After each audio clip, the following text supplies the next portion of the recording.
যেতে যাচ্ছ? না, আমি তোমাকে দেখলাম তুমি ডাক্তারের ইন্টারভিউ নিচ্ছ, আইসিইউর ফুল মিনিং জানে না। তুমি জানো? আমি ডেফিনেটলি জানি। তোমাকে জানাবো?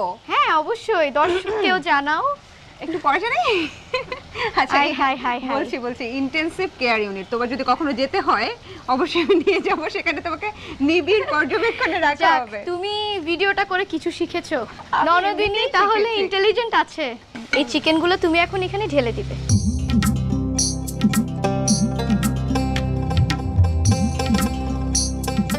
এখন পানিটা দাও আমাকে। এখন আমরা এই আলুগুলোও দিয়ে দিলাম। এরপর এটা পানিটা ঢেলে দিয়ে আমরা আরো পানি? হ্যাঁ আর একটু পানি, যেহেতু এটা ঝোল ঝোল হবে তাহলে পানিটা লাগবে আর একটু পানি। এটা চিকন জিরা বলে, হ্যাঁ এটা একটু ছড়িয়ে দেব। তুমি যে কি কি দিচ্ছ বলবা না নাকি? এই যে শেখাবা ধনে না? পাতাটাই দিলাম একটু করে, তো বলবা লাস্টে তো। কিন্তু আবার দিব। মানে আমি যাতে এই যে তুমি পুরোপুরি না দেখো। শিখি। আচ্ছা এখন আমি ঢেকে দিচ্ছি। হ্যাঁ ঢেকে দাও।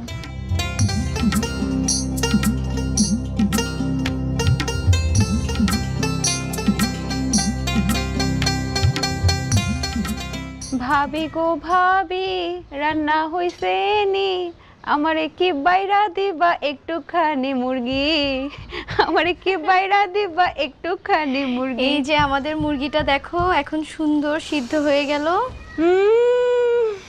দাও দাও দাও তাড়াতাড়ি দাও। এই তো একটু অপেক্ষা করো। এখন আমরা লাস্টে ধনে পাতাটা দিয়ে দিব। ব্যাস আমাদের রান্না শেষ।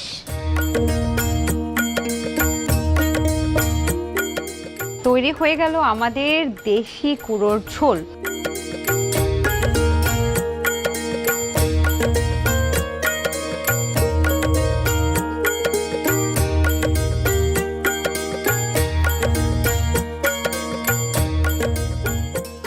বলো কেমন হয়েছে? Just yummy, thank you so অসাধারণ। মাচ। এবং যখন ঝোল দিয়ে আপনি এই অংশটা, রানের অংশটা যখন ঝোল দিয়ে আবার মুখে পুরবেন, জাস্ট মনে হচ্ছে অসাধারণ।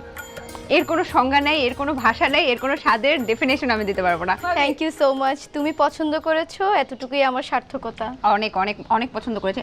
আর এরপর আসতে বলবো না? অবশ্যই আসবে। এবার তোমাকে মেজবানি খাওয়াবো, চিটং এর ঐতিহ্যবাহী মেজবান।